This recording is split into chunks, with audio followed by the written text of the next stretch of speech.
Ndugu zangu, vita vinaendelea Mashariki ya Kati, na kwa hatua hii ambayo vimefikia, hakuna mtu atabaki salama. Ndiyo, nimesema hakuna mtu atabaki salama, kwa sababu Iran imeamua vita ni vita. Haitokubali kabisa hali inayoendelea huko iweze kupita hivyo hivyo, na yeye asiweze kujibu yale anayoyapitia. Israeli anaendelea kushambulia Iran, na Iran naye anajibu mashambulizi ambayo anashambuliwa.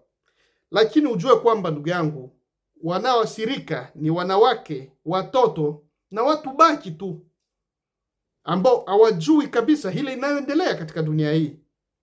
Wanaamka asubuhi kutafuta mkate wao wa kila siku, wanaenda kukumbana na vita na wanapoteza maisha. Inasikitisha sana.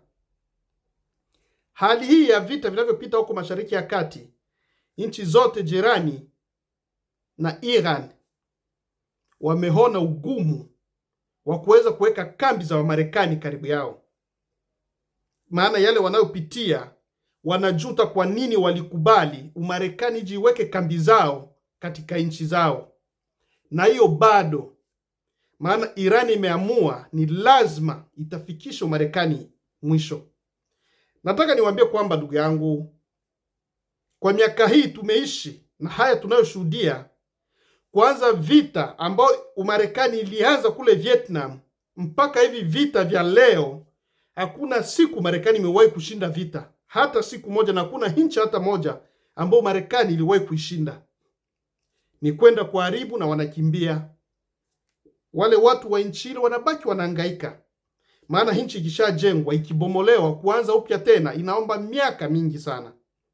Tunashuhudia Libya mpaka sasa hivi ilishambuliwa, na mpaka sasa hivi kuna serikali mbili. Ukienda Afghanistan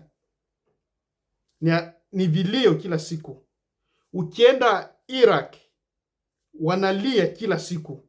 Ukija hapa Syria mpaka sasa hivi ni vita havijatulia, na sasa hivi wamefungua vita na Iran.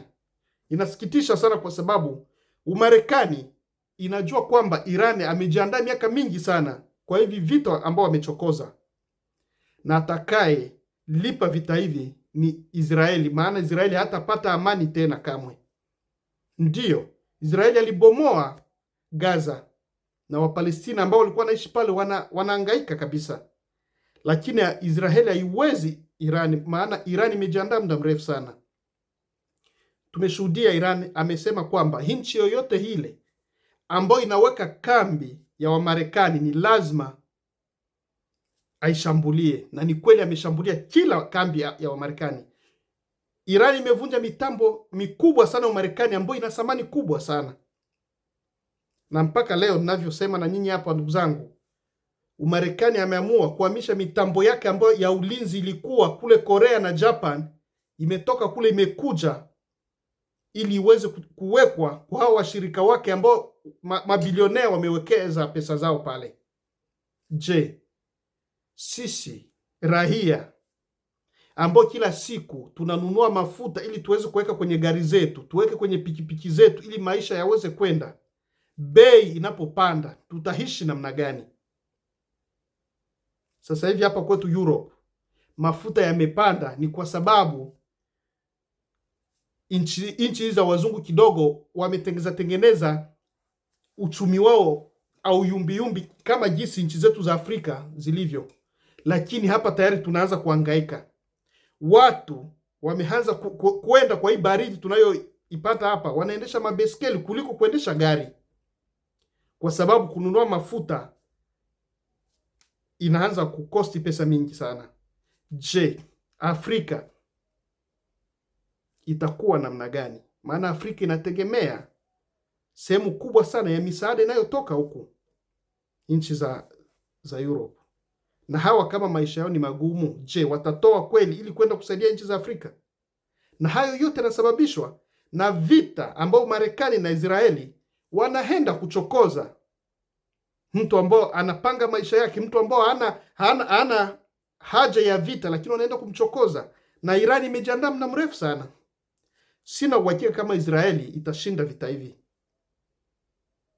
lakini watu watakufa wengi sana na nchi nyingi zitaathirika, maana uchumi wa dunia unategemeana, nchi zote zinategemeana kiuchumi.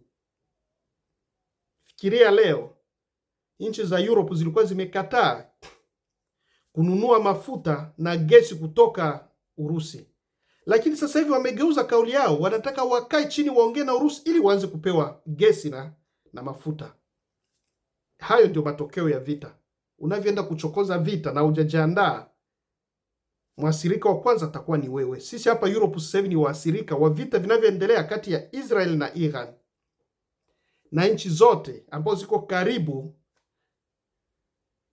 na Iran ambazo zimeweka kambi za Wamarekani hawana amani sasa hivi. Wanajuta kwa nini tuliamua kuweka kambi za Wamarekani karibu yetu. Watu hawalali, watu wanahangaika, wanajuta. Nelson Mandela aliwahi kusema kwamba ukiona nchi mbili zinaanza kupigana, wala nchi jirani mbili zinaanza kutupiana maneno, ujue hapo Marekani ametembelea umoja. Na ni kweli, Umarekani anapotembelea nchi moja, ujue nchi jirani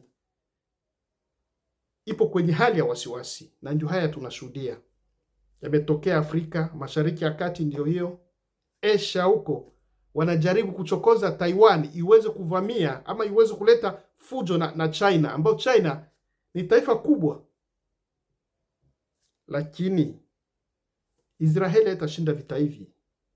Wanaweza kusaidiwa na Marekani kama jinsi wanavyotaka, lakini Irani imejiandaa muda mrefu sana ili uweze kupambana na hali hii. Na hapo wanapopambana, hakuna maombi, hakuna sehemu umesikia kwenye media kwamba Israeli imeenda kwa mlima kuomba ili iweze kushinda vita. Ni silaha ndio zinatumika hapo. Wandugu zangu wa Afrika, tuombe Mungu ndio ili aweze kutusaidia, kwa sababu hiyo ndio imani yetu. Lakini tusiwe watu ambao tunapoteza muda wetu kuiombea hii Israeli ambayo ipo hapa sasa hivi.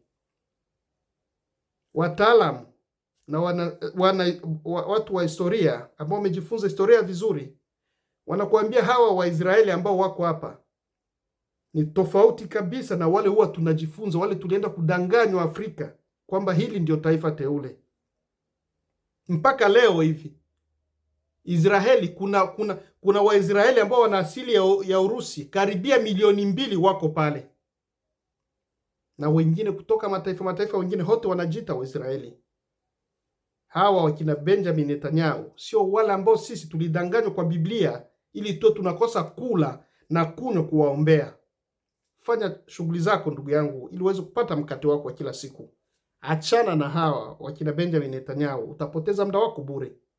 Vita vinaendelea huko, hawatashinda hata kama mshirika wake Marekani anawekeza nguvu zote ili waweze kumshinda Iran. Tutaasirika ni sisi na wewe utaasirika. Lakini muda ndio huu wa kuweza kujua dunia inaenda namna gani ndugu yangu. Hakuna nchi ambayo inaweza kupiga hatua mbele kama vita viko nchini kwake. Na ni lazima kila nchi isimame iweze kutafuta amani. Kwa nchi za Afrika, marais wetu wakae chini, wasiwe na mavurugo za nchi moja kuvamia nchi nyingine, ili raia waweze kupumua. Maana Afrika ni bara ambalo limeshangaika sana na vita inavyotokea katika dunia hii. Na muda ndio huwa uweze kujifikiria nani nishirikiane naye ili niweze kuendelea na nisiwe mtu ambaye nitakuja kuingizwa kwa vita kwa sababu ya misaada kidogo kidogo. Unapopata mada hizi, gawa na watu wengine na uweke comment hapo. Asante sana.